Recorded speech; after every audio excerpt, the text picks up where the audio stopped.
Oke, Assalamualaikum warahmatullahi wabarakatuh. Perkenalkan, kami dari kelompok Flash Memo akan mempresentasikan hasil kerja kelompok kami. Kami membuat aplikasi Android Kotlin yang bernama Flash Memo.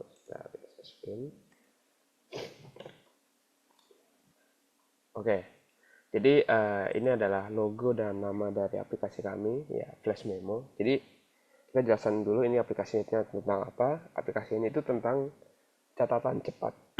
Catatan cepat atau bisa kita sebut flashcard, nama aplikasi yang serupa. Jadi catatan ini itu maksudnya ya seperti untuk mencatat kata-kata atau penjelasan penjelasan gitu, tapi dengan deskripsi atau kesimpulan yang singkat gitu. Jadi bedanya catat aplikasi catatan biasa sama flashcard. Kalau flashcard atau yang kayak aplikasi kami Flash Memo itu kita itu ditantang untuk menulis deskripsi atau penjelasan secara singkat. Jadi kayak kesimpulan dari penjelasan dari suatu hal gitu. Nah, gunanya apa? Karena kalau misalnya kita mau interview kerja atau mau ulangan kan sebenarnya kita udah mempelajari konsep-konsep dari suatu penjelasan atau suatu kata gitu. Nah, untuk mengaktifkan ingatan itu kembali, biasanya kita hanya butuh keyword atau kesimpulan singkat dari konsep-konsep yang udah kita pelajari. Misalnya, mungkin di interview kerja itu bakal ditanyain apa itu backend, apa itu API. Nah, kita kan udah paham apa itu backend maupun API. Nah, tapi kadang kita lupa keyword atau kata-kata untuk menjelasin apa itu API atau backend. Makanya kita butuh catatan cepat ini gitu. Nanti kita buka apa itu backend. Nah, di situ ada tulisan yang sudah user siapkan, tulis gitu. Backend adalah bla bla bla. Singkat itu aja.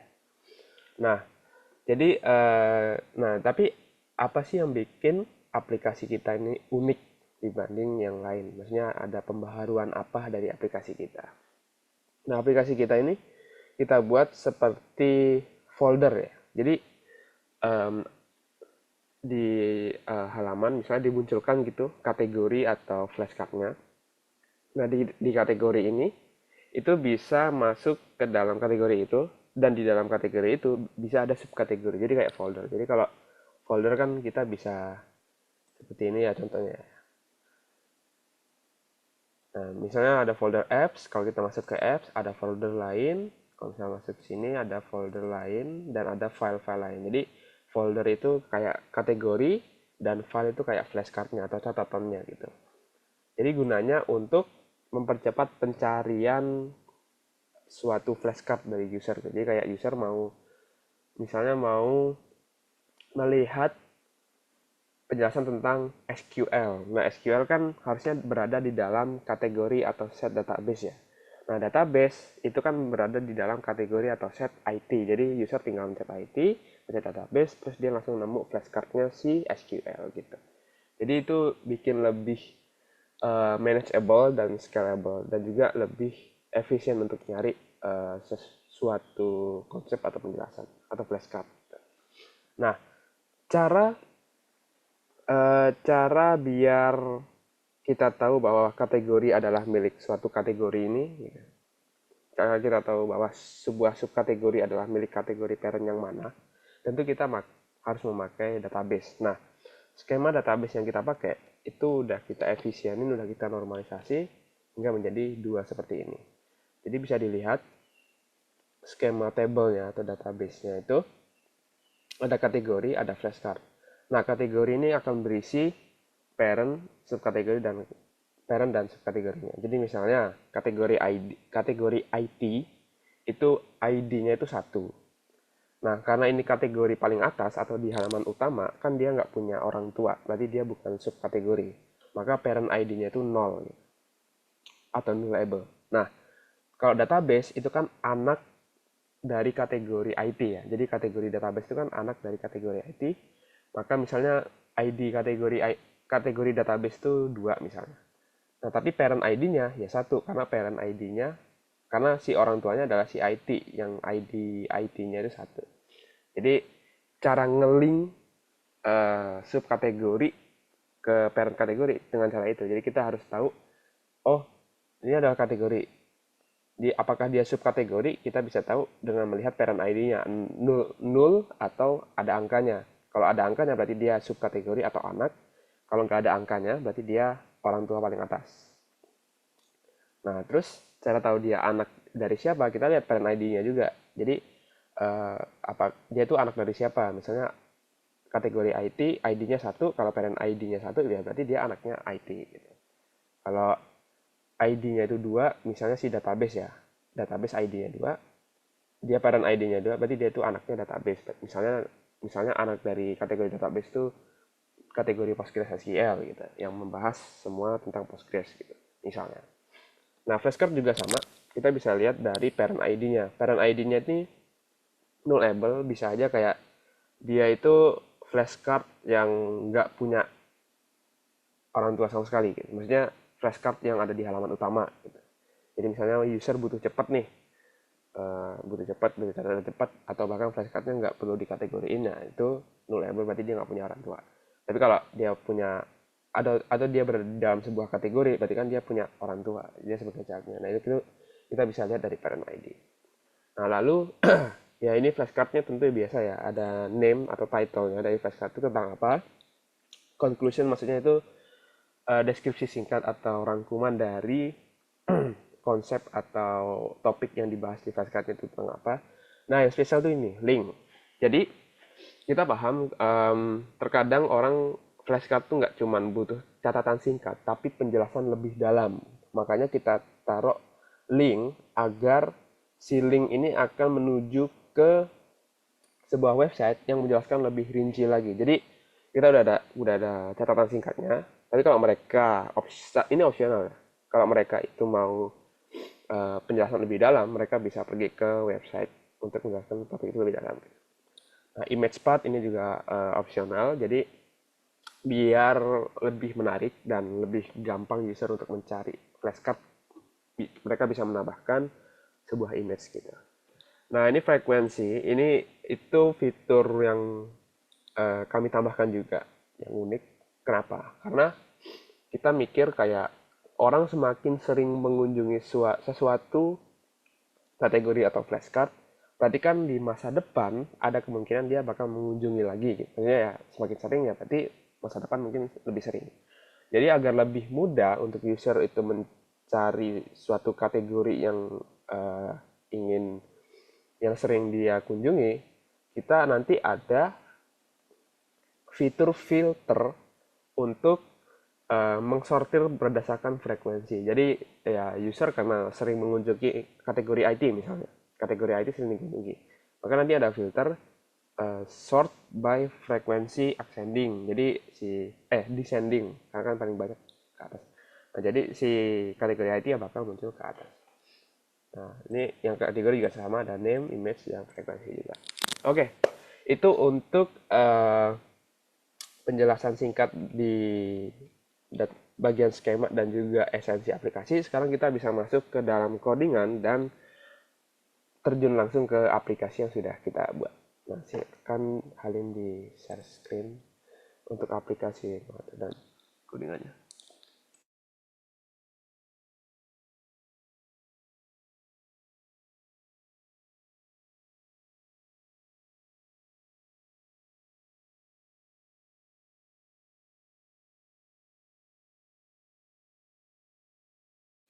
Nah, itu aplikasi udah nyala ya?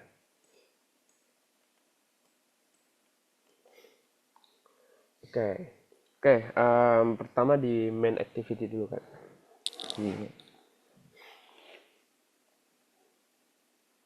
Oke, nah ini tuh ya seperti biasa ya. Jadi untuk menggunakan SQL atau room database namanya, kalau SQL di Android ya, room database itu kita perlu setup konfigurasi dulu yang pastinya, kayak kita harus setup database-nya, kita harus setup DAO-nya, interface, jadi buat fungsi-fungsi wrapper dari SQL-nya, kayak itu flashcard, view model factory, sama kategori view model factory. Lalu juga ada karena kita mau masukin image, maka di atas tuh ada image query ya. Jadi si image query ini buat nyimpan link dari image yang bakal kita masukin. Jadi setelah user milih image atau foto, nah si linknya ini bakal kesimpan di image ini, dan itu mutable, jadi bisa gonta ganti gitu. Terus ada juga pick image launcher, itu buat ngepick image. Nah boleh ke ini navigasi. Oh, ke database dulu deh. Di functionality ada dbfunc. Oke. Nah, di dbfunc ini saya buat dua class untuk nge-wrapper interface DAO-nya. Jadi untuk perintah SQL jalan di dan bisa diakses di Android kita, tentu kita harus bikin ini ya, apa namanya, interface DAO wrappernya. Nah ini saya buat CRUD flashcard sama CRUD kategori, class kategori di bawah. Nah di CRUD flashcard itu ada dua variabel esensinya, yaitu file data list sama file flashcard. Jadi kalau file data list tuh saya ingin mengselect semua semua item, terus saya masukkan ke dalam list di variabel data list ini. Nah, terus flashcard itu adalah buat nyimpen satu flashcard. Nah, jadi karena kan satu page itu hanya bisa mengakses maksimal satu flashcard ya. Jadi saya ya udah bikin aja di variabel flashcard untuk nyimpennya. Jadi pas ganti-ganti page, ganti-ganti flashcard, saya tinggal 0, 0, bikin 0, terus load lagi 0, load lagi yang baru gitu. Jadi dan itu insya Allah nggak error prone ya. Soalnya ya jangan sampai lupa nullingnya gitu. Nah, terus di bawah-bawah ya itu biasa ada load flashcard, di run view middle scope, ada add data, ada read data dan sebagainya. Nah, lalu yang Halim buat di database, sorry ke flashcard dulu, data di flashcard kiri-kiri, nggak di data. Nah, ini konfigurasi entities biasa ya, kayak yang tadi saya screen di draw.io ya, ini semua dimasukin ke sini. Yang kategori juga sama, kategori juga sama. Terus yang di flashcard DAO, ya ini interface-nya yang tadi ada di dbfunc.qt ekt. Nah, itu kan dalamnya itu kan dbfunc.kt kan tadi wrappernya. Nah, yang di wrap itu apa? Yaitu ini query-query vanillanya dari SQL gitu. Jadi kayak ada insert, di update dan sebagainya. Nah, itu ada query untuk select tadi ya, parent ID, order by frequency, dan order by name. Jadi nanti kita bisa lihat kita udah bikin filter yang bisa ngurutin berdasarkan beberapa kondisi yang kita tulis kayak name dan frekuensi. Oke, itu untuk konfigurasi data dan wrappernya ya. Jadi kita sekarang bisa langsung ke navigasi. Nah, jadi karena page-nya kan bakal infinite ya. Kalau folder itu kita bisa masuk ke folder A yang isinya adalah bla bla bla. Di dalam folder A ada folder B yang kita masuk ada bla bla dan sebagainya. Nah, itu kan infinite ya. Jadi kita harus bikin sebuah navigasi yang dynamic gitu. Nah, contohnya adalah di composable home dan show all data page itu kita bikin dynamic dengan cara kita ada parameter this parent ID dan juga grandparent ID. Jadi this parent ID itu untuk kita melihat nih page ini itu isi kontennya dari kategori apa gitu. Jadi misalnya kategori database tuh ID-nya 2 misalnya. Nah, maka kita akan mengselect semua subkategori database dan menselect semua flashcard yang ada di kategori database. Jadi kan tadi di awal-awal saya bilang sebuah kategori dan flashcard akan mempunyai parent ID. Jadi semua kategori dan flashcard yang parent ID-nya adalah 2, yaitu ID-nya kategori database, semuanya ditampilin. Nah, grandparent ID itu buat apa? Jadi grandparent itu orang tuanya si database. Orang tuanya si database kan si kategori IT. Buat apa? Karena nanti itu akan mempermudah kita untuk bolak-balik gitu. Jadi kalau kita nemu page-nya kita nemu ID 2 yaitu database, ya kita harus tahu orang tuanya database siapa. Jadi pas kita balik, ya balik ke si IT atau orang tuanya si database gitu. Jadi itu buat lebih gampang. Nah, ada juga add flashcard, ada disparent, grandparent, sama grand-grandparent. Nah, jadi add flashcard itu kan page sendiri ya, page sendiri. Nah, flashcard kan butuh parameter parent ID. Jadi kayak flashcard ini harus tahu orang tuanya itu siapa. Jadi kita taruh di this parent ID. Nah, flashcard ini harus tahu eh, pas dia balik nanti, dia akan balik ke dalam kategorinya atau dia balik ke dalam grandparentnya gitu. Nah, kenapa kayak gitu? Nah, nanti bisa dijelaskan di aplikasinya. Atau mungkin sekarang nggak apa-apa deh. Itu di kanan di aplikasinya itu ada tambah kartu atau tanda plus. Nah, coba tanda plus dulu. Nah, kalau kita pencet tadi tanda tambah plus, terus kita pencet tambah kartu, itu dia akan pindah ke page tambah kartu. Nah, coba masukin sesuatu bebas. Judul judul sama image-nya nanti aja pas yang lu belajar. Ya, judul sama deskripsi aja. Spanyol ya bebas deh. Nah, judul deskripsi bebas. Nah, pas pencet tambah. Nah, pas dipencet tambah itu ya ada judul, flashcard judul pas dipencet. Nah, jadi pas kita pencet icon yang ada logo tambahnya, itu dia nambah flashcard, tapi dia baliknya ke halaman yang sesuai nambah flashnya. Tapi kalau kita pencet yang tambah kartu di sebuah kategori itu ke atas. Nah, misalnya tambah kartu, bukan lihat detail, tambah kartu aja tadi. Home, tambah kartu, bukan tambah kartu di. Nah, coba Inggris deh Inggris. Deskripsinya ya bebas, bebas. Coba pencet tambah. Nah, scroll ke bawah dulu untuk pastiin. Nah, bisa dilihat flashcard Inggris tadi udah kita tambahin tapi nggak ada kan. Nah, tapi adanya tuh di kategori yang tadi. Ke atas, lihat detail. Nah, ada di situ. Jadi, gunanya grandparent sama grandparent ini, kita bisa tahu nih, dia tuh abis nambah sebuah kartu, dia tuh baliknya ke page yang mana gitu. Jadi, kalau tadi ya page-nya tetap eh, page awal karena kita tulis disparent sama grandparent-nya di page awal gitu. Nah, yang add kategori juga karena add kategori itu langsung ya ke apa namanya? Ke orang tuanya jadi nggak usah terus ke kiri ke codingan sorry. Nah, sama yang terakhir ada edit flashcard karena logiknya sama jadi ya parameternya juga sama gitu. Edit set juga sama. Nah, terus itu ngerubah-ngerubah biasa jadi string ke integer dan sebagainya. Oke, itu adalah oh ya belum belum ke atas dulu bentar. Ke atas dulu. Oke.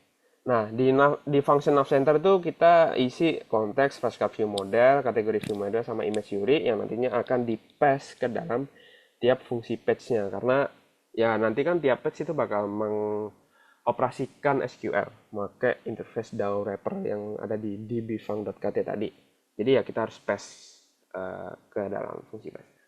Oke, itu untuk introduction dan logic maupun navigasi dari aplikasi. Selanjutnya akan dijelaskan oleh rekan saya Abdul Halim. Dipersilakan.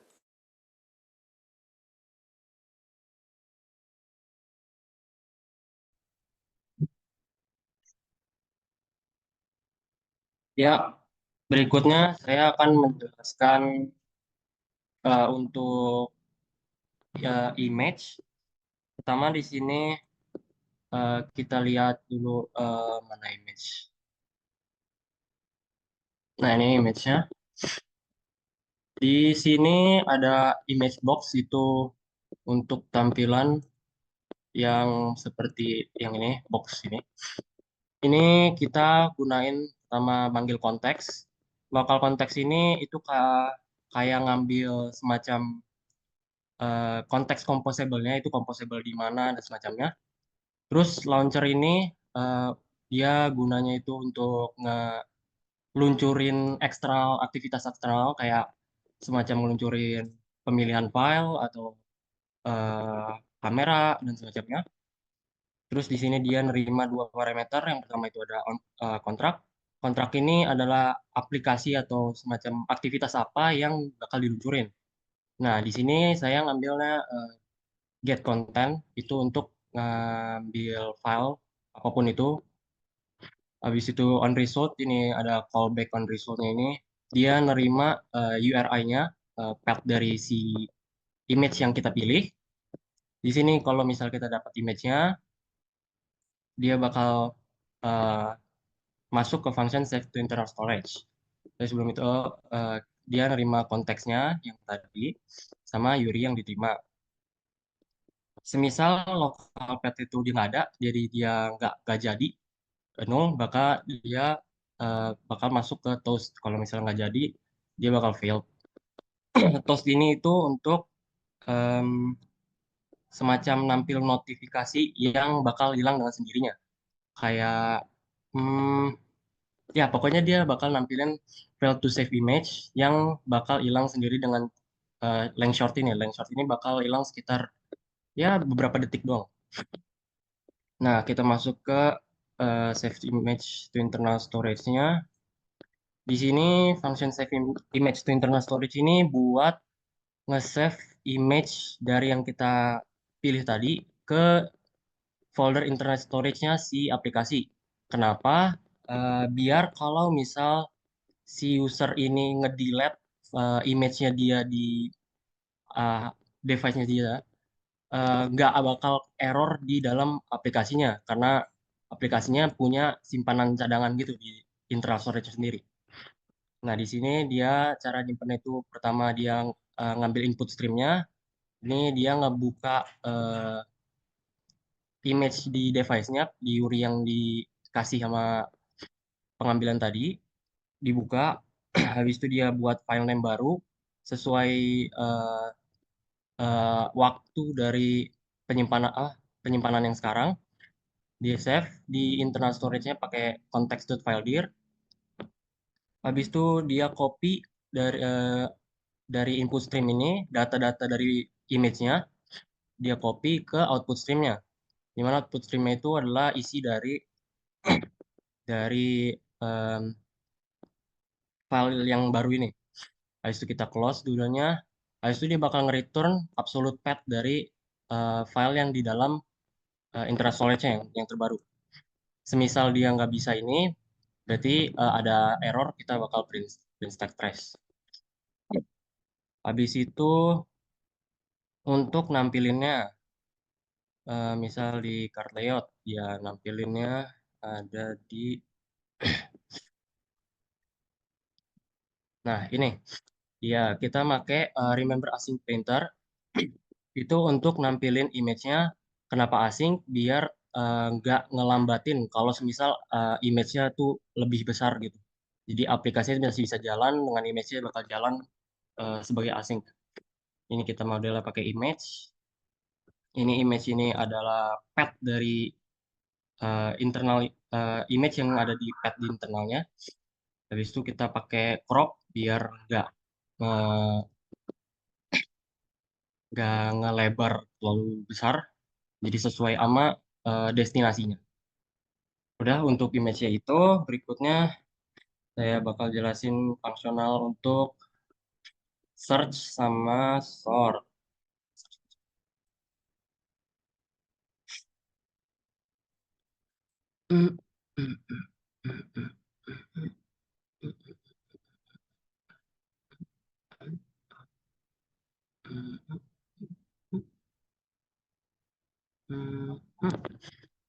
Bentar, mana sih? Ah,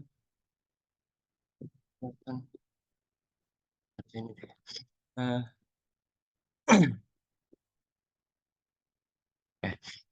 Di sini saya buat sort button, yaitu dia semacam drop down menu kayak gini. Di sini ada 4 pilihan sesuai sama di sini saya manggilnya lewat sort type-nya ya, sort type, enum sort type-nya. Sini ada 4. Nah, di sort button ini dia bakal bikin drop down itemnya sesuai dengan sort type-nya. Dia saat diklik dia bakal ubah type yang diselected-nya. Kalau kita lihat di usage-nya, eh,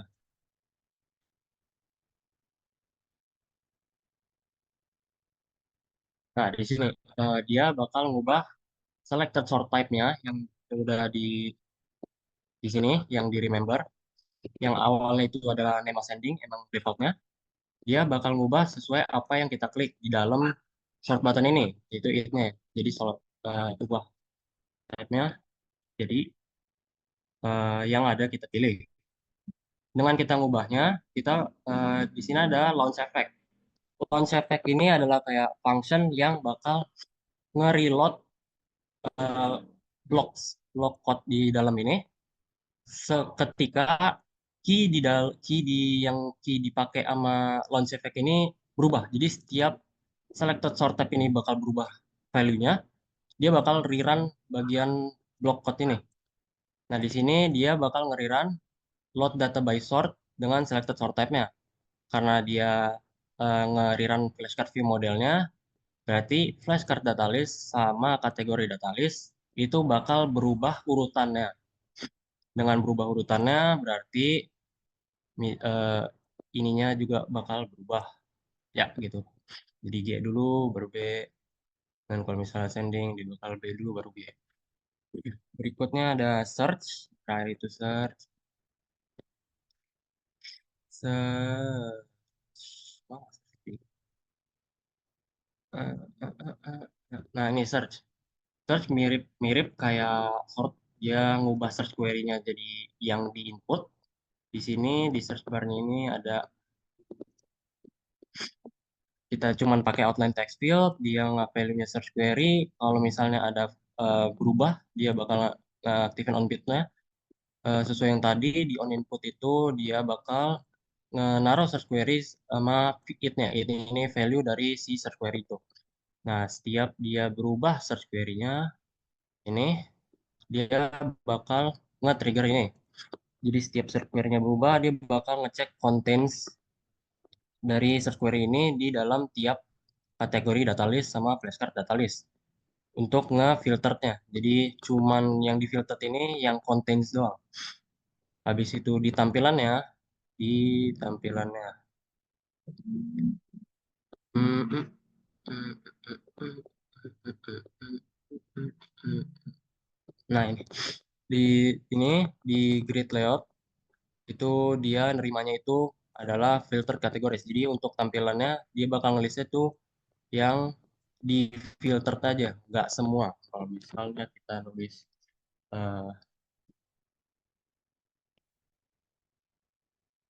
eh semuanya punya aku. Salah bung. Nah, bunglon dia bakal cuma bunglon, atau gunung dia bakal gunung. Ya, dan gitu. Ya, itu untuk yang saya jelasin. Berikutnya bakal dijelasin sama Talita. Ya, mungkin pertama-tama saya bakal jelasin terkait warna terlebih dahulu. Mungkin bisa dibuka bagian research di kayak di bawah yang itu. Terus di value, di colors. Jadi di sini buat warna-warna yang kami pakai di aplikasi kami simpan di sini biar lebih mudah saat digunakan dengan sebutan-sebutan ini. Lalu selanjutnya di layoutnya, bagian page yang ya, Jadi di sini kami bagi code-nya jadi page sama widget. Jadi kalau page itu yang menyimpan semua widget di dalam satu halaman. Bisa ke bawah.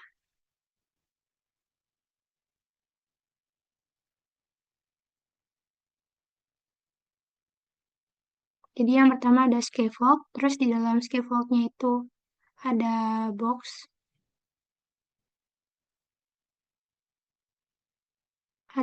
yang ada warnanya buat background, lalu di dalamnya itu ada kolom yang berisi widget-widgetnya. Yang pertama itu ada top bar yang paling atas, karena kan tampilannya akan beda kalau dia posisinya di paling awal atau nggak punya parent sama punya parent itu tampilannya akan beda. Jadi di sini bakal dicek parentnya, terus kalau misalkan 0 maka akan ditampilkan yang widget top bar at first. Lalu kalau misalkan bukan maka akan ditampilkan widget lainnya.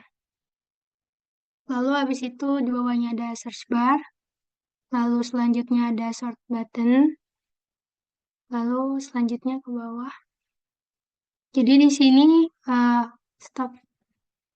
Di sini tuh bakal dicek dulu bahwa ada set kartu sama sama kartunya atau enggak datanya. Kalau enggak ada, dia bakal nampilin gambar bahwa datanya itu belum ada data yang ditambahkan. Bisa dilihat pada bagian mungkin buka set yang masih kosong kartunya. Jadi bakal kayak gini kalau misalkan datanya kosong, tapi kalau misalkan datanya ada, misalnya yang ada cuman kategori, maka dia cuman bakal munculin kategori aja. Tapi kalau ada yang kartu doang, maka dia bakal munculin yang bagian kartunya aja. Ke bawah lagi.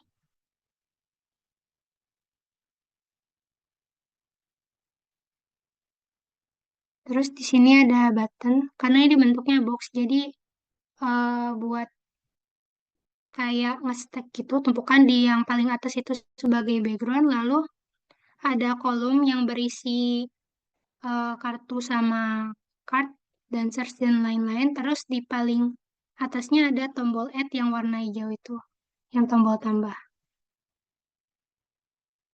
Terus buat page lainnya, mungkin sekarang bisa buka page yang add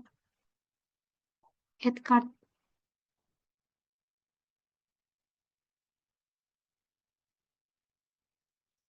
Jadi di sini itu isinya scaffold juga, yang mana isinya widget-widget lainnya bisa di scroll ke bawah.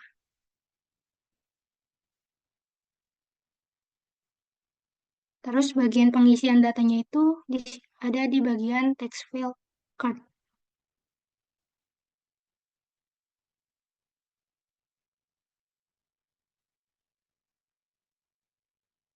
Jadi buat uh, text box-nya itu disimpan di sini sama buttonnya, yang mana nanti uh, di buttonnya itu bakal ada fungsi yang akan menyimpan datanya. Sebenarnya bagian page add sama page edit itu kurang lebih sama, cuman saya pisah karena kalau buat page edit itu bakal butuh parameter lebih buat data defaultnya. Mungkin segitu yang bisa saya sampaikan. Saya kembalikan kepada Risa. Oke, sekarang kita akan coba full demonstrasi dari aplikasinya. Oke, yang pertama coba scroll dulu. Oke, nah untuk coba pencet tambah set IT gitu. IT deskripsinya bidang yang memberi informasi tentang informasi dan teknologi.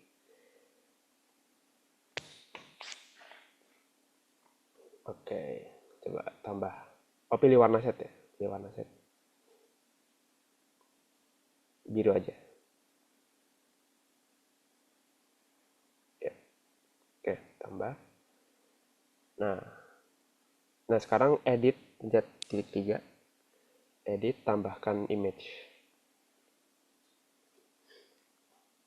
Jadi di sini kita bisa mengedit baik judul, deskripsi maupun gambar. Oke, di update.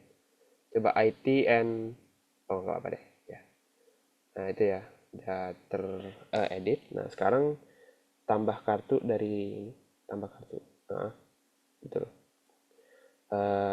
API misalnya. API deskripsinya aturan dan cara agar dua atau lebih aplikasi berkomunikasi.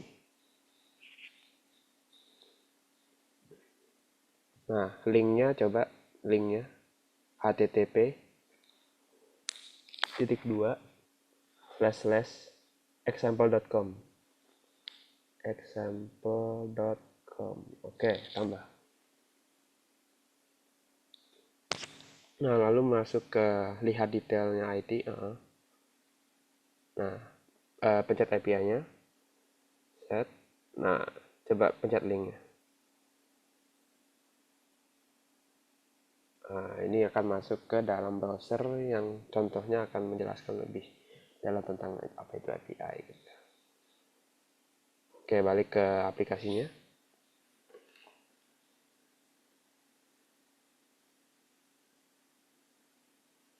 Nah, pencet edit.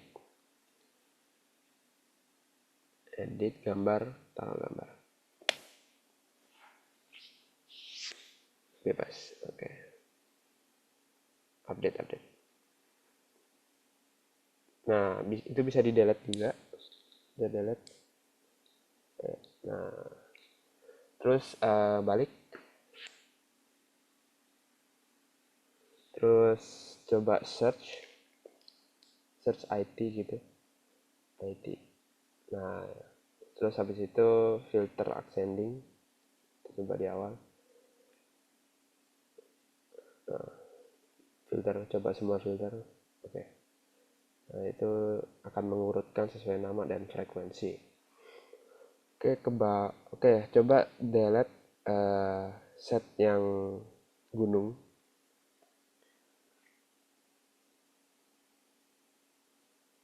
Nah, oke. Terus coba edit nama fotografinya. Misalnya pakai PH Auto foto. Fotografi. Udah. Oke, itu untuk mengedit nama. Dan sebenarnya semuanya bisa diedit. Bisa mengedit color juga yang kategori. Nah, edit color. Like pink. Oke. Nah, coba masuk ke kategorinya. Bunglon. Lihat detail. Bikin kategori lagi. Misalnya pohon gitu. Deskripsinya ya udah tumbuhan. Coba tambah. Nah, lihat detail lagi. Nah, kalau di back, pencet back. Nah, dia balik ke orang tuanya, pencet back lagi. Dia balik ke page awal. Oke, itu untuk full apa namanya? Fitur ya dari aplikasi kita. Tentunya dalam pengembangan lebih lanjut kita akan ada kuis. Jadi kita percaya bahwa untuk kita lebih paham terhadap satu konsep itu butuh sedikit tekanan atau challenge ya untuk menghafal atau memahami. Jadi ada kuis itu akan memberi sedikit rasa adrenalin untuk mengingat suatu konsep atau memahami suatu konsep. Nah, nanti kuisnya ini akan ditanyain sebuah judul sama beberapa deskripsi yang kira-kira fit ke judul itu apa. Misalnya kuis IT gitu. Nanti ada pertanyaan IT ini deskripsi atau rangkuman singkatnya tentang apa gitu. Nanti kita taruh rangkuman singkat dari flashcard lain dan flashcard dia sendiri. Jadi user akan memilih deskripsi atau rangkuman singkat mana yang fit dengan topik yang dibahas. Oh ya, tadi agak kelupaan juga di bagian card layout, coba card layout di bawah, di atas, di back card di bawah dikit, back card, oke, di bawah lagi dikit. Nah, jadi untuk pergi ke link tuh sebenarnya simpel itu ya, file intent bla bla bla, you reparse context start activity. Jadi dari link yang ada di flashcardnya itu ditaruh di situ untuk pas dipencet, nah dia akan bisa ini apa namanya, bisa pergi ke browser untuk ke website yang menjelaskan lebih lanjut tentang suatu topik itu. Jadi sesimpel baris 207 sampai 208 file intent dan konteks. Oke, mungkin itu saja untuk aplikasi kami. Terima kasih sudah menonton. Kami akhiri. Wassalamualaikum warahmatullahi wabarakatuh.